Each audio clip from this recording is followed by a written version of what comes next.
Hey guys, Ramsey here. Welcome to another video. Tonight we have a review of a brand new 2024 release, which I don't get many of these on the channel to discuss, I must admit. So anytime I get to talk about a new fragrance, it's a blessing and an honor.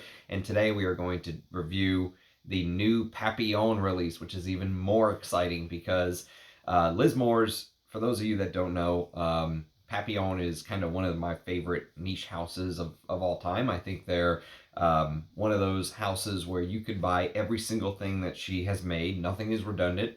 Nothing is jacked up on the price. Everything is very reasonable, and you could tell the amount of time and love and effort that she put into. And I think everything she's done for the house is full bottle worthy. Now, I don't own bottles of every single one, but the ones that I own, I've reviewed all of them on the channel. Because they deserve to be reviewed. Dryad is one that I've reviewed. Salome, actually I've reviewed them all, but these are the bottles. Don't ask me why I grabbed them all. But Salome, Hera, and Anubis. These are the four that I have full bottles of. I would buy every single thing that she made if money was no issue, because I am really a fan of the type of perfumery that she does. And, you know, whenever you get somebody like her who creates something like Anubis, where it's a eau de parfum, but it's like right on the line of an extrait where if she just amped it up just a little bit more, it could be an extrait and she could charge double, triple. You know, that's what the new trend is nowadays. And she's not doing that, you know. She could, but she's not. And that type of, you know, caring about the customer in the sense that trying to give them more for their money, not less, you know, not try to jack up the price. I really appreciate that kind of thought process from her. So anyways, number one, that's the first thing. Number two, she sent me this sample months and months ago, maybe even 3 or 4 months ago now. It's been a long time, and I've been sitting on it and sitting on it and sitting on it.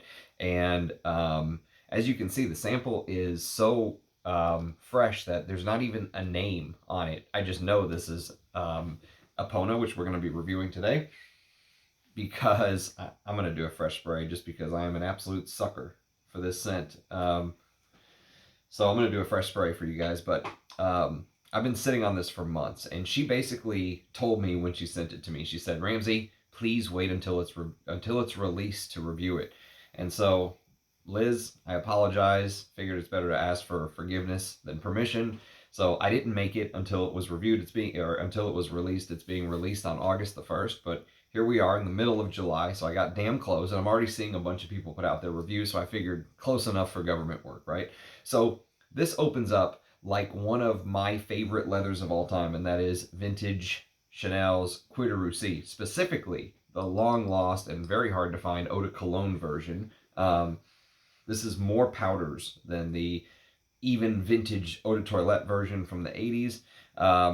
And so this specifically, if you want like the quick example of a couple fragrances that it reminds me of, imagine you take something like Cuir de Russie meets Dzing by L'artisan Parfumeur. This is actually the first thing that came to mind, but the more I've worn Epona, the more I think it definitely has Cuir de Russie elements, and maybe even other Cuir de Russies outside of just Chanel, but specifically it reminds me of the long-lost eau de cologne version, if you will. Very balsamic, slightly powdery, leathery, but it does not smell like a traditional IBQ leather, okay? Maybe it is. Maybe there is some of that in there, but to me, it doesn't smell that way. If that's the case, Liz Moore's has, let's say, hit it very well. So it starts off slightly green, slightly sort of floral, with this very powdery, violety element that starts to come through. It comes through even heavier later as the iris kind of amps up, but it kind of hits you right away from the start with this sort of combination, and it opens up very aldehydic and very vintage in style is how I would describe it. Okay, so very similar to how old Chanel's feel, not just Cuir de Russie, but just that Chanel aesthetic to me, you know, and that's really what shocked me about this fragrance, because the details about the fragrance right from the beginning are there, okay? And they're there all the way through the dry down, by the way. If you're like a detail-oriented perfume lover, if you like something that, you know, can kind of take you down this very small, narrow, winding path one day, and then another small, narrow, winding path another day, this fragrance, you have to check this out. So, the first time I smelled it, I have to admit, I have to give you the full spectrum of my feelings, because the very first time I smelled this, I was let down. I'm not gonna lie. Now maybe I didn't give it enough attention. Maybe I just smelled, and I think maybe I was expecting something different, is what it is, because I wanted something big and bold and dirty. Maybe she'll make that fragrance for me one day, but this is not it. I mean, in a sense, it has elements of dirty, leathery aspects to them. This, you know, human skin, horse skin. We'll talk a little bit about maybe the alive elements in this fragrance. And even though there is something a little bit dirty in there, just a little bit though, it wasn't the big, bold, dirty, hardcore leather I was really hoping for. Okay, it wasn't that. But after I threw my temper tantrum internally and kind of got myself, composed myself back together, and I started wearing it night after night after night. And when I sprayed this, when I first got it months and months ago, I sprayed it and then I put it away. And then I sprayed it again and then I kind of put it away. And then these last 4 nights or so, I've sprayed it every single night. Every single night I've sprayed. And when I wear fragrances to bed, sometimes I'll wear one here, one here, one here, one here, because I have a lot of fragrances to test and get to know and all that good stuff. And so these last couple nights, it's been exclusively Epona, all right? And that's when I started to kind of realize that this has its own thing going for it. Even though it's not what I was hoping for, I think it's exactly what it should be, all right? And if you've never watched my interview with Liz Moores, I would highly encourage you to do that. I think those interviews are some of the best stuff I've ever put on the channel. And she promised me after Epona drops that she will come back on the channel for a part 2. So I'm going to hold her to that. I think, you guys love those interviews. It's been a while since I've done one. I'd love to have Liz Moores and Russian Adam back on the channel. It's been a while. But whenever she did that first interview with me, she was describing how she was trying to kind of get her brand off of the ground, and how she originally made Anubis as her first fragrance. And then she started to think, who am I? Who am I to think I can do something like this? She started to kind of doubt herself, right? She said, I'm not a Guerlain, I'm not a Chanel. I'm just basically considered a nobody in the perfume world.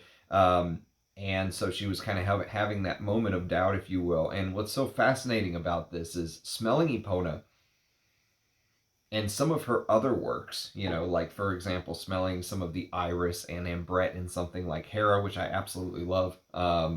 And, you just think about the aesthetic of some of the things like Dryad, which, if you love those big green chypres, Chanel number 19 comes to mind if you like stuff like that, or Val de Nuit, check this out. But she's making fragrances that are more Chanel or Guerlain-like from back in the day than modern Chanel and Guerlain are doing. That's what's so crazy about it. And so I guess I should take a step back, because I'm just kind of barreling ahead here, and talk a little bit about, talk a little bit about the name. So first, the name Epona of the fragrance. So for those of you that don't know, and I'm 39 years old, I grew up playing Nintendo. And instantly I recognized the name Epona, because it is kind of one of the legendary horse names from The Legend of Zelda. Epona is kind of Link's mystical horse, and that's the first thing that should jump out to you. The second thing is that Liz is a hardcore animal lover. Hardcore. I know that Bengal Rouge was created to honor her cat, and I believe her cat's name was Mimi, if memory serves. She told me backstage before we did our interview. But I know she absolutely loves animals. So that's the second thing.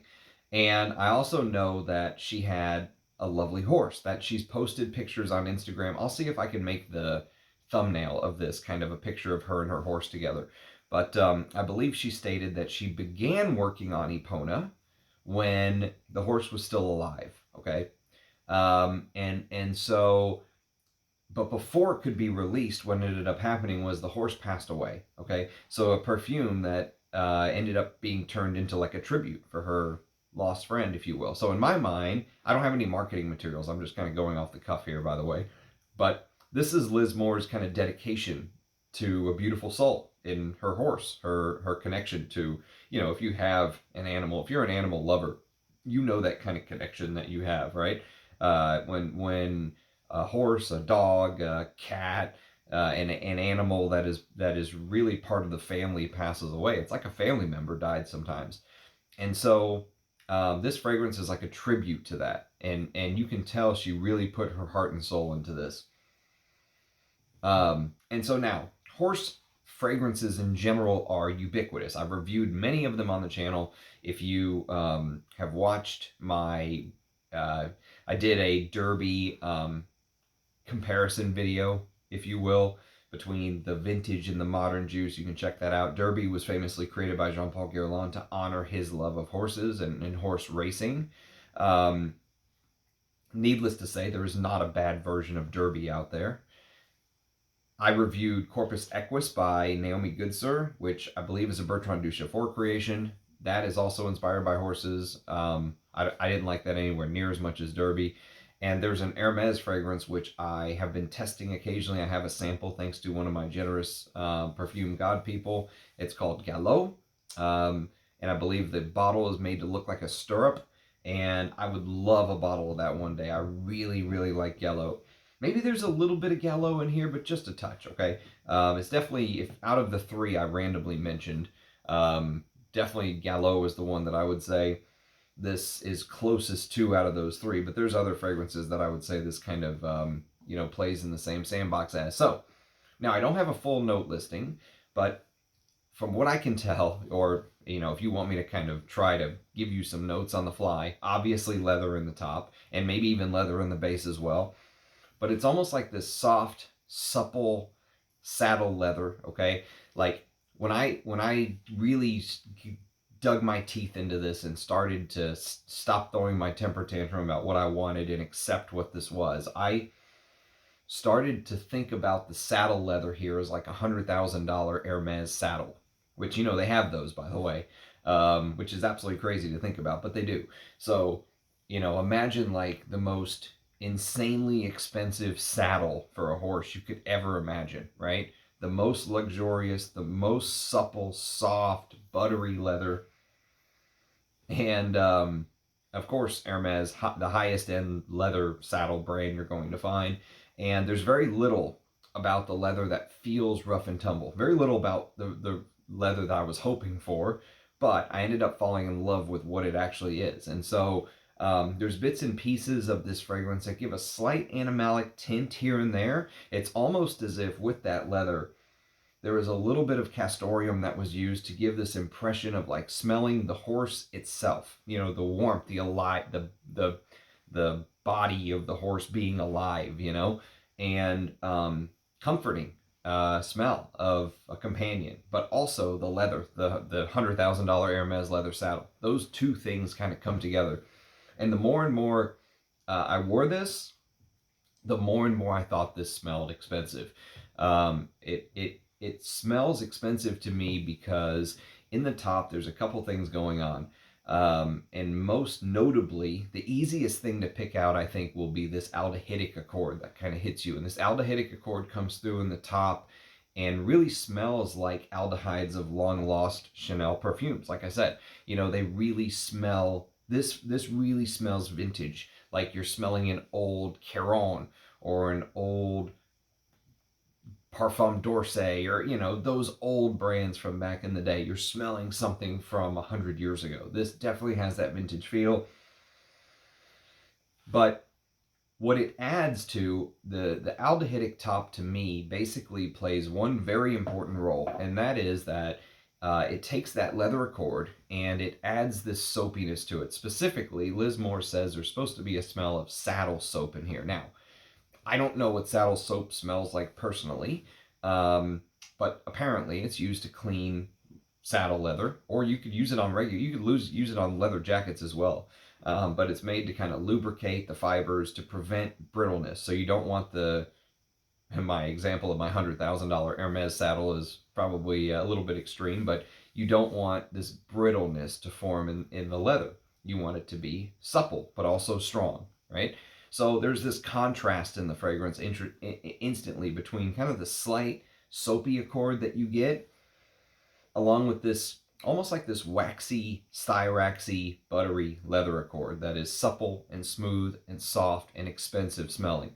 And along with that, you get florals. You get these multiple florals and greenery. All right. So imagine the English countryside that Liz Moores is actually riding in. Okay.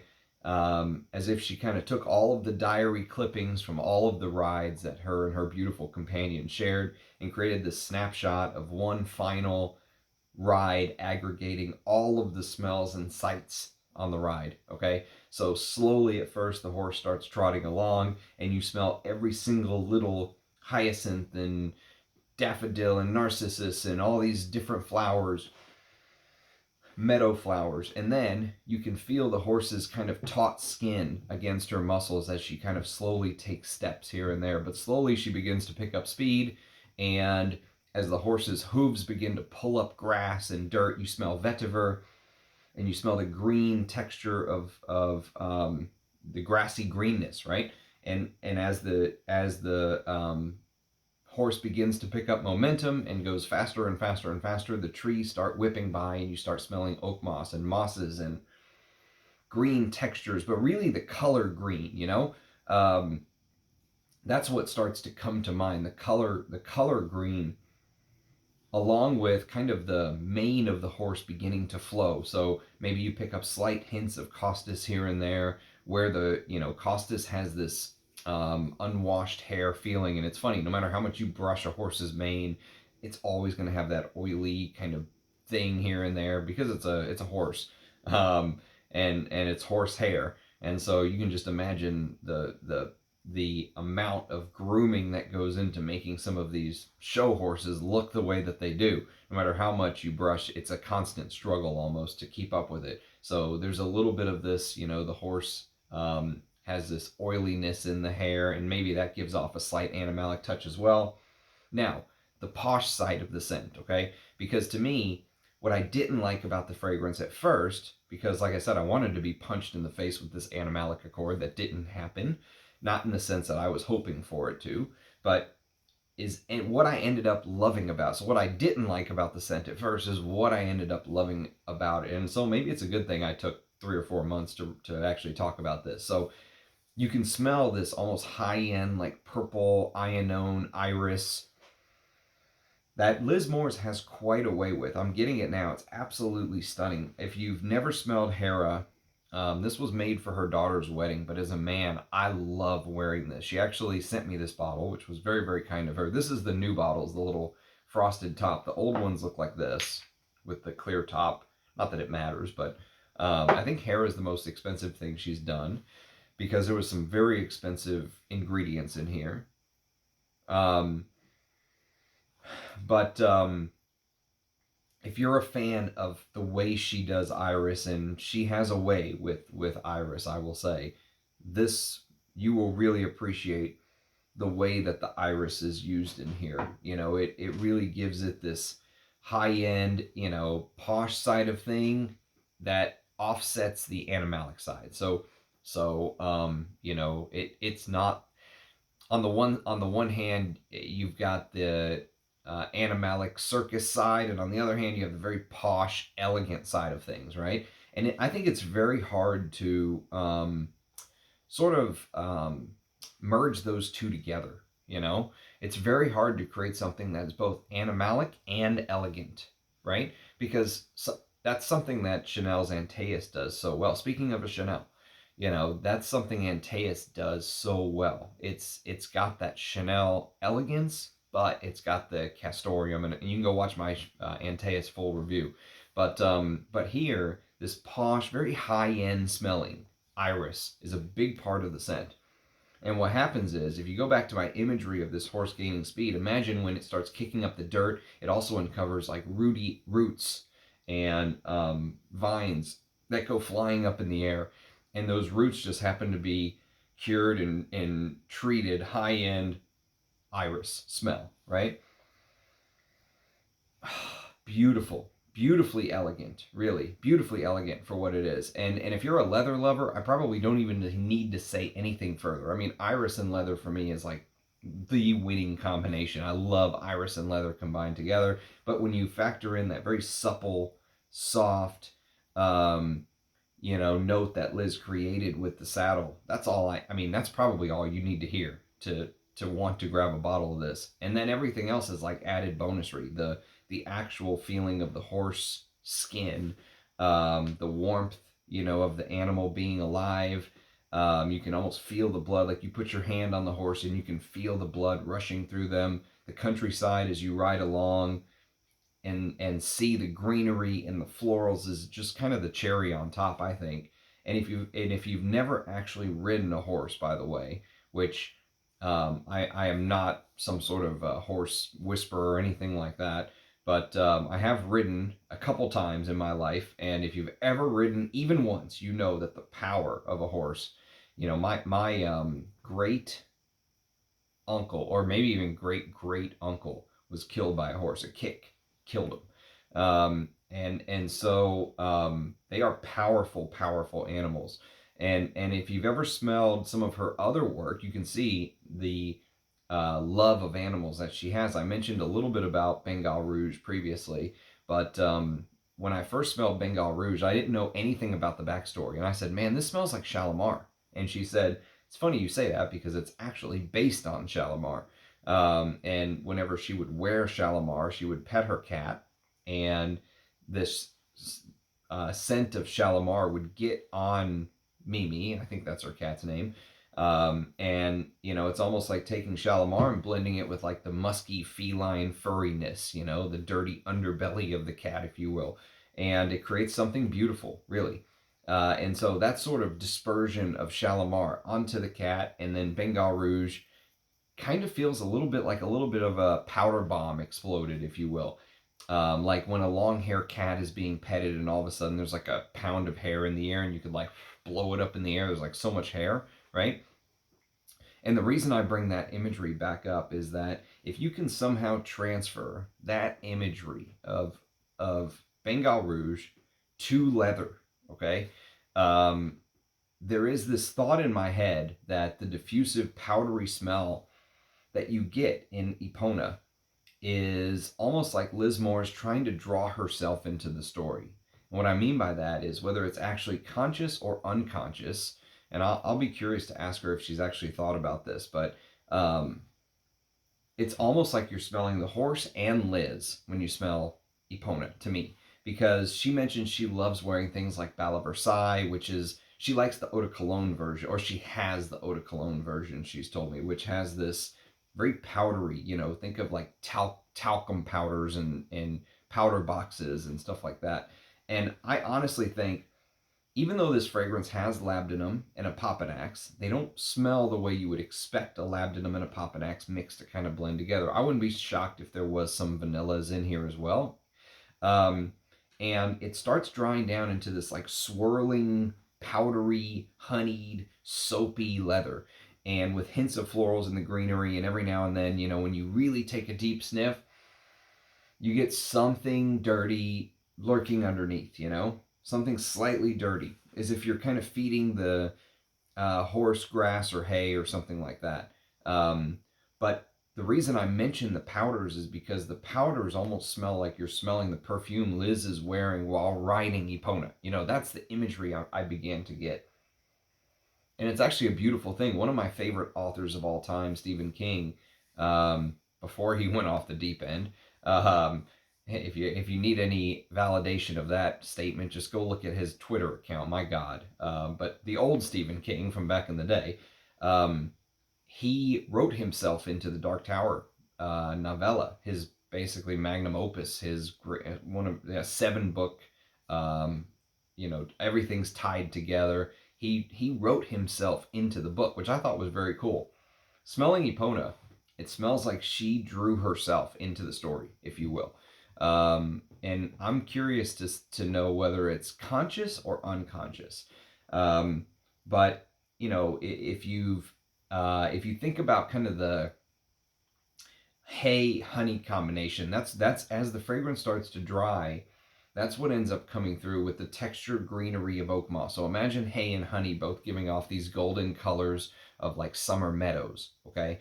And but just hardly, okay? So maybe now you're like feeding the horse instead of hay or grass, you're feeding them like carrots and flowers and like the natural hit of the horse's breath or the skin, the scent of the horse skin gives you this slight animalic feel.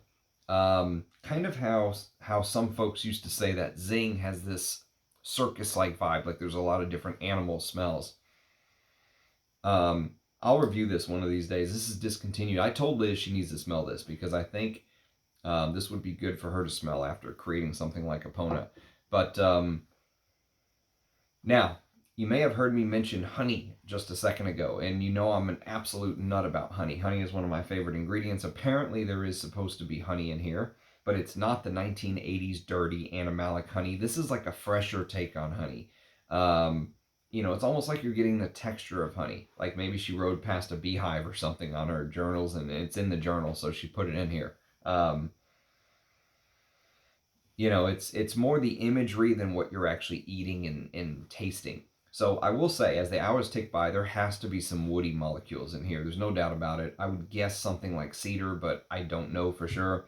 I wouldn't be surprised if there was like daffodils, jonquil, something like that in here, or other meadow flowers that I just couldn't smell or detect because there's definitely that floral twist. I will say the woodiness comes out more into the dry down, and it adds this like buttery texture. If you can imagine this woody buttery texture as you put the saddle soap on, maybe you like put on too much and it's slightly globby, so you have to really rub it in. It gives it this buttery, you know, coating, along with the soapy leather, along with everything else I mentioned, the greenery and all that stuff, the floral tint, the aldehydic brilliance that goes back to Chanel.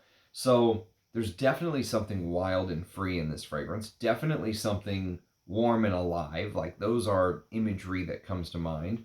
Like the blending of human skin touching horse skin. You know, like you can just imagine petting the horse and the two, you know, animals, both the human animal and the horse animal, kind of meet, the skins meeting, if you will.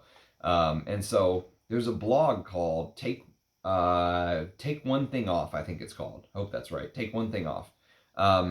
And she did a beautiful article on Epona. It just dropped yesterday, I think, where she talks about the persistence of the honey note into the dry down and the smell of like this pissy narcissus, if you will, that reminds her of Tabac Tabou. And I thought, what a brilliant take by her to notice this, because I didn't notice it until she said it. I picked up on the Chanel Cuir de Russie Eau de Cologne. I picked up on the Dzing instantly. Dzing was really the first thing that came to mind, then this. But you know what? Into the dry down, as the fragrance goes more honeyed and golden, because remember, it's supposed to be this golden meadows, because it's not just the horse you're smelling, it's not just the saddle, it is the entire ride. And so this golden meadow feel is absolutely reminiscent of Tabac Tabou. This is one of my favorite, very sensual tobacco fragrances. It's got beautiful golden immortelle and this lovely skin accord. I'm a huge fan of Parfum d'Empire. I'll review this one of these days, but it's a very good shout by the owner of Take One Thing Off. So for me, this is not the end of my exploration of Epona, because I really, really want a bottle. Honestly, I really, really want a bottle of Tobacco Rose. I really, really want I want a bottle of everything. Everything that she's done, I think is full bottle worthy and belongs to be in the collection. There's so much crap perfumery out there, honestly. When you come across a niche house like this that isn't releasing just to release, you know, she has such a following now that if she released Epona now and released some other fragrance in 6 months or 3 months or 4 months, everyone would buy it. But she has built up this trust where, you know, she's not just releasing for the sake of releasing. She's releasing for artistic sake, and that is such a rarity nowadays. So I really do not think this is the end of my journey with Epona, because one day I will hunt down a bottle. So again, thank you, Liz, for sharing this sample with me. I bravely sat on it for months and months and months, but I can sit no more. So I hope you think I did this fragrance justice. If anyone who's been lucky enough to smell this, I would love to hear your thoughts. As you get a chance to smell it, just leave it in the comments. As always, it's a pleasure. Cheers, guys. Thanks for watching, and I'll catch you next time. Bye-bye.